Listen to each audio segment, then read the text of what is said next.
ik ben het lang gekomen omdat ik al een periode thuis zit. Ik heb les van mijn heren. Daar heb ik ook mijn werk als lasternet met doen. En er is hier een boertje voor pachters gezocht. En ik denk van, dat mag ik wel kennen. Maar jij bent dus nou toiletpachter? Ik ben de baas hier. Haha! Ja, dus ik draag die, stuur ik je eruit. Ja, juist. En hoe voelt dat je de baas bent over de toiletten van de HEMA? Oh, geweldig. Ja? Ja. Nou, ik kan wel baas wezen, maar het is meer dienstverlening. Ja.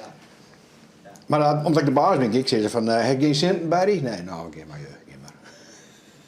Ja, als je een dienst van HEMA bent, dan ken het net. Die moet elke stuur hebben. Oh, ja. En die mijn eigen centen hier. Ja? Dit verdien ik, dat is het. Echt weer? Ja. En dan mag je het hef van de 50 centen die mensen hier brengen? Ja, in de zomer is dat een soort. In de winter is dat een beetje minder. Oké. Want aan van dieren is dat genoeg.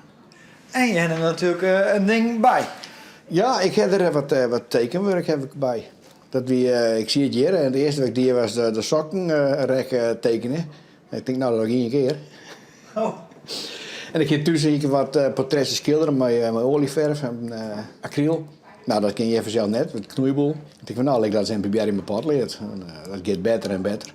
Nou, Amalia, nou, net haar beste kant. En dan vang ik van het internet. Ome Willem. Oh ja. En ben ik wist dat ik van, hé, ik ben op een goede paard. Ik geef me terug hiermee. Oh ja, precies. Ja. Dus zo langzamerhand wordt het dan beter? Ja, ja. Die vond ik wel leuk. Deze meneer van YouTube, die zie je staan mooi onder de lucht. Oké. Dus toen ben ik al bezig met Rembrandt bestuderen.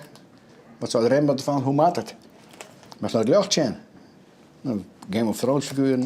Ja. De Mona Lisa. Ik denk van, hé, wat zou Rembrandt ervan maken? Die zoekt een beetje tussen de maatje die je kant. Nou, een van de tv en die man ken ik persoonlijk. En toen deze maak hier, dacht ik van, nou ben ik echt op de goede weg. Oké. Ja. Nou leer ook het haast wel. Maar ik ga het naar wat nice muziekie. Deze twee hingen in het museum. Ik denk, nou, dat even naar. Maar dit is allemaal potleed? Dit is potleerd. Net En zo. ik die lijst met potleerd. En die lijst, dat is 2 dagen een streepje zetten. Ja, En hoe lang doe je over zo'n tekening? ik 3 of 4 dagen. Dus heb ik eerst zelf de foto om. Oh. In de studio. De studio? Werk het door hier. De Studio HEMA. Maar deze studio Ja. heb ik hier een stoel van een model. Ik kan een model op zitten. Oh, jongen. Die wiebelt net. Nee? Oké. En dan heb ik hier dat jachtje boppen, de L-buizen. En dan is dit de dimmer. Dus door het dicht dan komt er minder jacht binnen. En door hier dan komt er meer jacht binnen. Oh, zo. En dan zit hij ook daar... Ja, dan steer ik ervoor en dan jou ook wat instructies. Zodat ik het jacht goed krijg op het gezicht. En zo kan je dus perfect het lucht... dat Ja. is vermoeden op haar gezicht valt. Ja, dan heb ik hier het Rembrandt driehoekje. Is dat het Rembrandt? Ja, driehoek? dat is het Rembrandt driehoekje. Je moet het jacht hier naast de oors hebben, van het schaat van een oors. Aha. Dan zit je, dat ik net al dat je op het wc van de HEMA een kunstcollege krijgt. Dat blijft de heer, waarschijnlijk ik. Ja.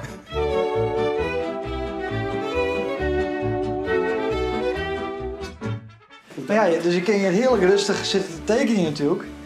Maar kan je er haast jonken dan, denk ik, of net? Nou, dan griepen we even niet, no? Ja? Ja. Zodra ik denk van, hé, dat jet net in mijn oors, dan pakken we de spuitbus en dan doen we er door. Oh ja. Ja. En dan los je dat op. Ja, los het op. Af en toe even eens wat sporen uitwissen. Dus je moet er wel hoe kennen natuurlijk, hè? Ja, daar hou ik niks om. Zelf de cheese eet ik er tussendoor. Ja? Zit hier rustig te eten? Ja. En je neemt jezelf toiletmeester. Hey, je hebt badjuffrouw en badmeester.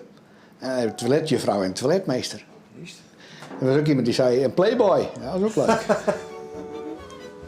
Ja, ik vind het wel best.